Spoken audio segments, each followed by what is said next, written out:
50 games, 18 exclusives, 15 world premieres. I'm Stanpai, and these are my takes on the Xbox E3 2018 presentation.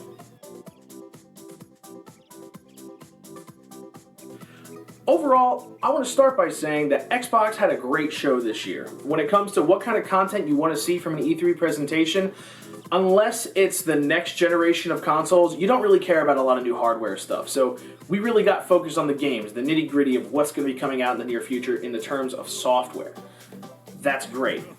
Opening up with Halo Infinite, also pretty great. It's a great way to start off your show when you're Microsoft, when that's your biggest IP throughout, Legendary. It's the mascot of Xbox, so it's always great to see Master Chief come back, even though we don't know what it actually means this time. Moving on past that, we got some different kinds of reveals when it came to Sekiro, Shadows Die Twice. This was an unexpected reveal on the Microsoft stage because obviously we're looking at From Software and partnered with Activision on this one. I think what Activision's mostly going to be doing is just bankrolling a bigger budget and having, because they know FromSoft is able to sell games. We've seen it at this point. I'm excited about that, and I'm excited because, one, we know the gameplay is going to be tight. It always is.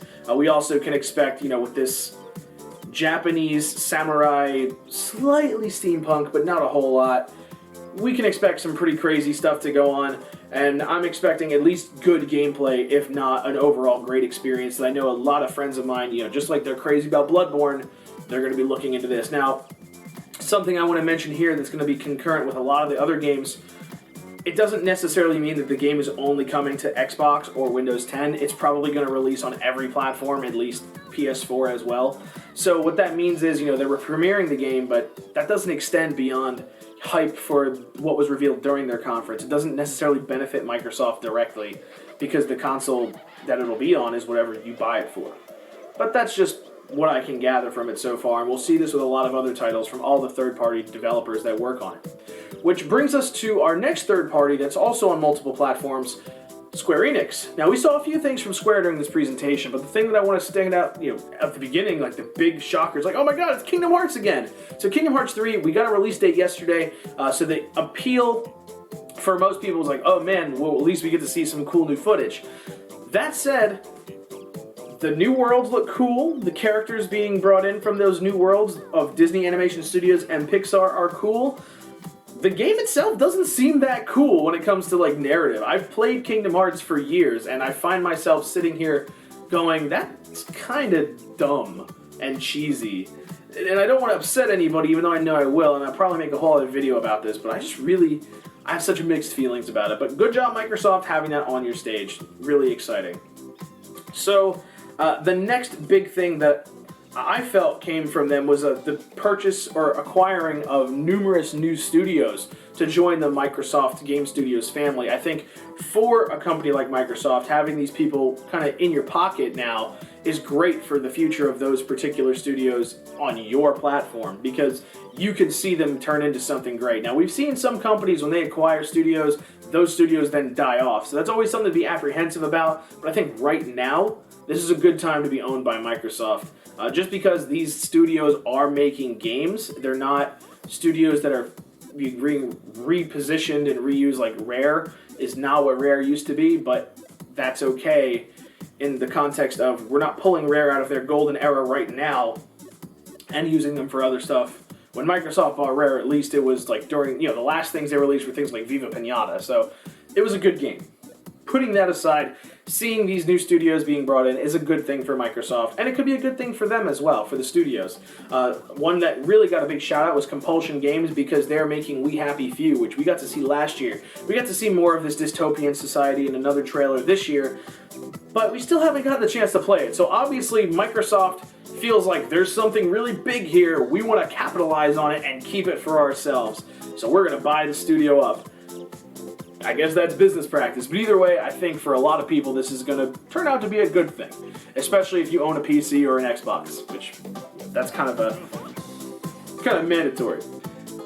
The next really big thing for me, the thing that was like, whoa, I can't believe it, was Session. I miss skating games. They used to be so much fun, and nobody makes them anymore. And especially during the golden age of Tony Hawk's Pro Skater, everybody loved playing those games. So I'm really glad there's a new title coming out. I remember hearing about it through Kickstarter a long time ago, but here we are on the Xbox stage. So that's really great support for them. I'm really happy about it, and I'm looking forward to sessions coming out because it's skateboarding video games. Like, it's a dead genre, and one that still would be fun to play. There are definitely people clamoring for new skate games and Tony Hawk games, so while they're not the biggest demographic anymore and may not be the most popular sport anymore, very excited to see this, and I think this really ties into one of my last points regarding demographics of this particular press conference overall. The next one was a big reveal for Capcom. Devil May Cry 5, huge, lots of people excited about that. Got to see Nero. I was kind of apprehensive at first. I was like, is this Dante from DMC again? Like, no, it's Nero. So even though I didn't get to play Devil May Cry 4, it's really exciting for a lot of people, and that's one of the things that stands out about this announcement. It's been people like, oh, is it happening? Are we getting Devil May Cry or what? Yes, it's happening. Had the project lead on the stage talking about it. Really big. It's for the fans, as they say, so that's always a good thing. The next big one for a lot of fans was Cuphead, because everyone loves Cuphead. If there's someone who doesn't like Cuphead, it's probably for some reason not having to do with gameplay, because Cuphead's really well made. And it's also very stunning visually, having all those hand-drawn things. I love Cuphead, and I think everybody should. So seeing that we have a Cuphead expansion with new bosses, a new isle, and a new playable character, Miss Chalice, that's so cool. Just seeing anything related to Cuphead and expanding that game into something more than it currently is always something I'm personally looking forward to, because Cuphead as itself is a great title. It's something that when people saw it for the first time on the Xbox stage, they're like, I want that. I want to play that game as soon as possible, no matter what. So beyond that, we saw Forza Horizon 4, I should say. You always expect to see a Forza game from Microsoft. You always are going to expect that experience, because it's been, like Gran Turismo used to be for PlayStation.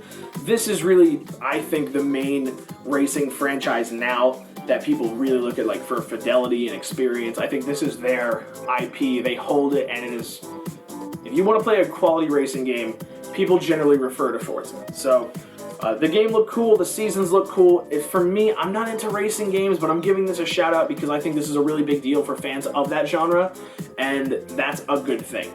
Another really big thing for me, somebody who likes games from Japan, I've already mentioned a couple so far, but I also was really interested, at least, about this new Jump game, Jump Force. I don't know if this is going to be like the Sonic Forces of Shonen Jump characters, but we got to see Luffy, Naruto, and Goku in, I guess, New York City or something like it. I mean, Luffy literally swung on an American flagpole. That's not something I ever expected to see in my life, so I don't know what to feel. Stop bullying Frieza, that wasn't cool, but okay, that's what happened. It was 3 versus 1, but we don't know anything about the game. I just know that as an anime fan, I was excited. I'm looking forward to seeing some more stuff from Jump. Hopefully some JoJo, you know me, and some Hokuto no Ken. Give me that Fist of the North Star, and I will be so happy. Because, if you know me, that's my demographic. Lots of other games. Battletoads was also revealed. I'm really excited about that, exclusively because it said in the trailer, 3-player couch co-op, hand-drawn 2.5D graphics. I'm very excited to see what this is going to look like. For context, 2.5D graphics, I mean, it could mean one of two things. 2.5D usually means it's on a 3D plane, but you're only looking at it from one perspective, like Street Fighter V, and Street Fighter 4 and so on. But what it also could mean is like what we had with Donkey Kong Country, where it looks 3D, but it's all two-dimensional. So we'll see exactly what they meant by that when it is further revealed as being more than just a teaser. But when I saw, these 3 are neat, I was like, what game has 3? Battletoads has it's Battletoads, and there it was. So that was a huge announcement for a lot of people, myself included. I just think it's really exciting to have new Battletoads because it's been a while. They spent a lot of time talking about the Xbox Game Pass, which I don't own an Xbox. This really doesn't concern me in any way, but I do think for people who do want it, I think it is a good service. And I don't know one of the things I think they could have done a better job of explaining what the fast start actually is, because I got no idea what that meant. They were talking about having a fast start on the Xbox Game Pass, I guess lets you start games more quickly. I really don't know. They were talking about machine learning and being involved in making that happen. Could have used some more clarification, please. And then the finale for me, the last thing I'm going to talk about is Gears of War. Because, well, second to last thing before I go into the finale here. Because they opened up by showing us Gears of War Pop. Gears Pop. I don't like Funko Pop figures. I don't like them. When I saw Marcus Phoenix, chainsaw through and be a pop figure, I was like, no, you're not doing this to us. It looks kind of cute nonetheless. For the first time in my life, I'm kind of like, alright, I can lower my guard a little. It's just kind of adorable because it was just kind of cute.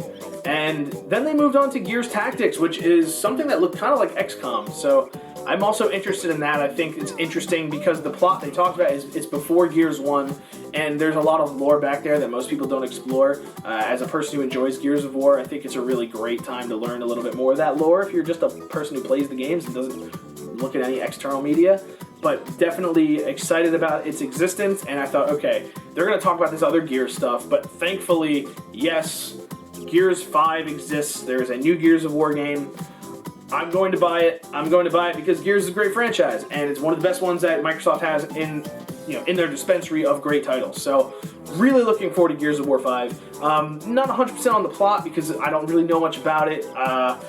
Not all that crazy about the mind games that are going on with it. It's definitely a deviation from the we're fighting to survive plotline of all the Gears of War games, which is what made them so exciting. And I mean, I'd even be interested in a Gears game focused on the Pendulum War, but again, that's previous Gears lore. So Gears of War is coming. That's cool. That's exciting. I'm buying it probably on PC because I don't own an Xbox, but that's the one thing I think Microsoft really needs to do is convince me that I need an Xbox and not just a Windows 10 device, because at the moment I'm not feeling that I need an Xbox or Xbox One or any variety of the Xbox One. So the last thing they did, which I think was opening themselves up for a lot of criticism and humiliation, is as Phil Spencer's giving the finale of his presentation, it cuts out and everything turns red, and I just thought wow, did they really just red ring the Xbox presentation? I know that's a Xbox 360 problem, but I can't believe they chose that color scheme until we find out because it's CD Projekt Red revealing Cyberpunk 2077. From a studio that made something as prolific as Witcher 3, now making a Cyberpunk game, which is the totally opposite direction, I'm not worried about that fact. I think it's gonna translate well because they know what they're doing. It looks really cool already. There's so much in that trailer, more than you see in a lot of reveal trailers. I'm quite interested. I think this is going to be a big title, and I think people are going to like it. So that was a really strong end, albeit once again not exactly exclusive. A really cool reveal, and it generates a lot of buzz for CD Projekt Red. In conclusion, let's wrap it all up here. I mentioned this in the beginning. Being a premiere, right? They premiere a lot of games at Xbox presentations. It's always a really big deal because they're world premiere. That only means that you're seeing it for the first time on the Xbox stage. It does not mean that it's only going to be on Xbox. It's just we're the ones showcasing it for the first time, so you're welcome. Another thing worth noting, it's a win for everyone, not just Microsoft. So as a fan of other consoles or as a fan of other franchises or third-party stuff, you can be excited watching the Xbox conference and it still have nothing to do with Xbox for the rest of your life because it doesn't need to be. Overall, solid presentation. Great games. I didn't even mention all of them. There was definitely something for everyone. And that was one of the biggest things I really want to close off here. There was something for every demographic of people who play video games, I feel. Aside from maybe the smallest child, except Gears of Pop. So we got Gears Pop. We got Ori Will of the Wisps. We have games that are for all demographics, all age groups, and all interests. There was more than one thing that came from the more weeaboo side of the industry, from Tales of Vesperia to Jump Force to even just something from Software. So I think that covering your bases, this was a really great presentation. I'm even having, some Fallout 76 teased a little bit during the conference. So definitely give you 2 thumbs up on this one, Xbox. You did a good job. If I had to give this a grade, I'd probably say a B+ or an A-, just because it didn't lag at any points. I think maybe its lowest point was just showing stuff I didn't care about or going into too much gameplay focus on it. Either way, you get a good score because it was a very good presentation. Anyway, I'm Stanpai. Thank you for checking out this video. Stay tuned for more from E3 2018. I'll be providing more coverage from even more of these press conferences. Be sure to hit that like button and subscribe if you haven't done so already, and let me know what you thought of the Xbox the Xbox E3 2018. I'm so used to saying Xbox 360. Anyway, I'll see you next time. This is Stanpai.